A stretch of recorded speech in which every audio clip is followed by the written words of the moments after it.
You know, if you ask almost anyone when you should plan that dream trip to Italy, I guarantee 9 times out of 10, they're going to enthusiastically point you right toward the middle of the summer. But what if I told you that the ultimate travel hack for experiencing La Dolce Vita actually has nothing to do with scorching July sun or elbowing your way through absolute swarms of tourists in August? What if the absolute best time to experience this incredible country is actually right when everyone else is packing up and heading home?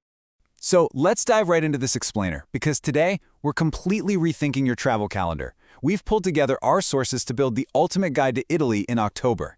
And look, this isn't just about saving a few bucks, it's about unlocking a richer, way more authentic, and honestly, infinitely more comfortable version of the country. By the end of this, you're going to see exactly why October is the undisputed champion of Italian travel months. Here is our quick roadmap for today. We're going to start with the October Advantage, map out exactly where to go, break down the practical budget, go over some essential travel tips, and then wrap it all up with our final verdict. Let's get to it.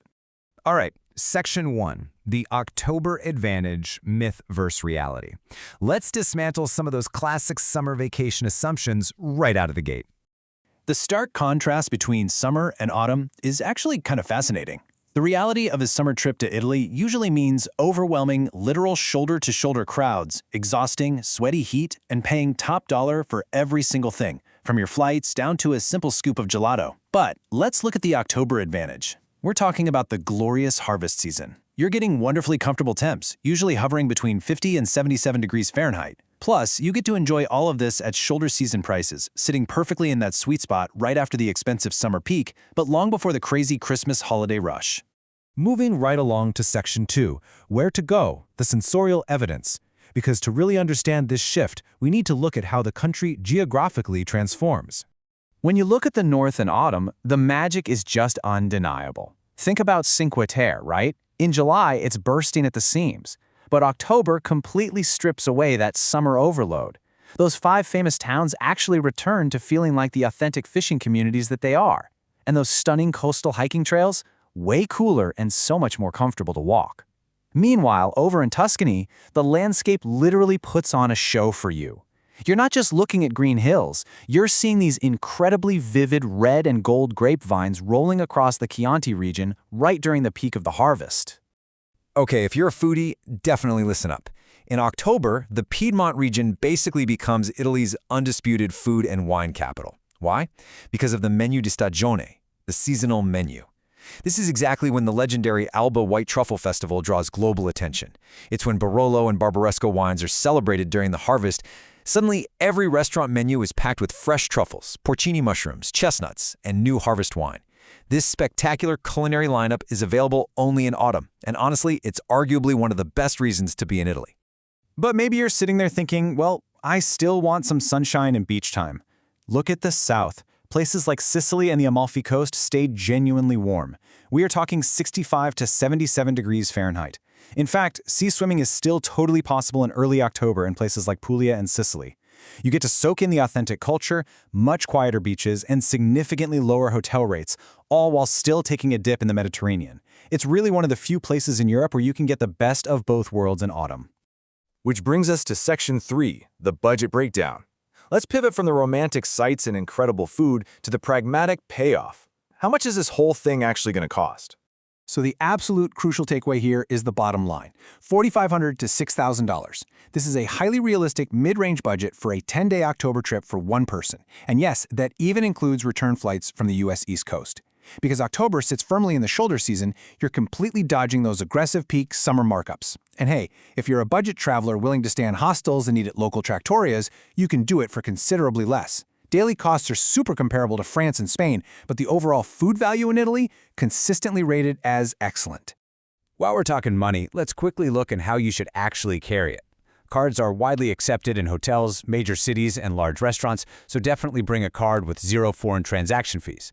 But cash is absolutely still king in smaller, local scenarios. You're going to want to keep about 50 to 100 euros on hand for small towns, local markets, tips, taxis, and those amazing family-run trattorias we just talked about. Don't stress about finding euros before you fly, though. ATMs, which are locally known as bancomat, are literally everywhere. And here is a surprising and incredibly helpful budget tip straight from our source material. You do not need to constantly buy bottled water. Italy's tap water meets really strict EU drinking water safety standards, so it's perfectly safe in all the major cities. When you're at a restaurant, just confidently ask for acqua del rubinetto, tap water.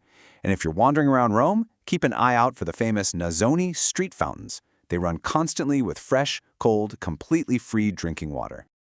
All right, moving to Section 4, Essential Travel Tips. We know it's beautiful, we know it's super affordable. Now let's hit the logistical must-dos. To make this trip incredibly seamless, just follow this simple rule of 3. Step 1, even in October, you still must book popular attractions like the Colosseum, Vatican Museums, and Uffizi Gallery in advance. The lines are way shorter than summer, for sure, but timed entry slots still sell out. Always use the official sites to dodge those sneaky markups.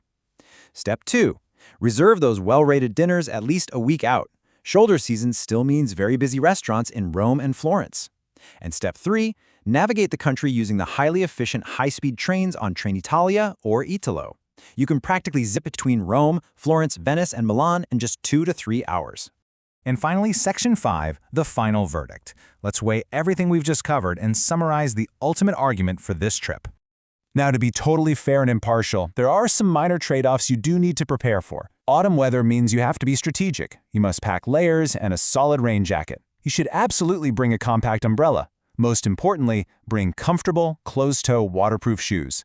You are very likely going to be walking 15,000 steps a day on ancient cobblestones, and you really want your feet to be happy. Also, just a heads up, if you're hitting up those specific festival towns like Alba or Lucca, book your accommodation early because they fill up fast. But when you weigh packing a rain jacket against way shorter lines, lower prices, golden vineyards, and fresh truffles, the conclusion is pretty clear. I absolutely love this quote from our source material. Italy in October is not a compromise. It is arguably a genuinely better time to visit than peak summer for almost all types of travelers. That romantic, warm autumn light, the incredible harvest dinners, the comfortable temperatures across every single region, it just can't be beat. Which leaves us with one final, very important question. Are you ready to rethink your summer vacation?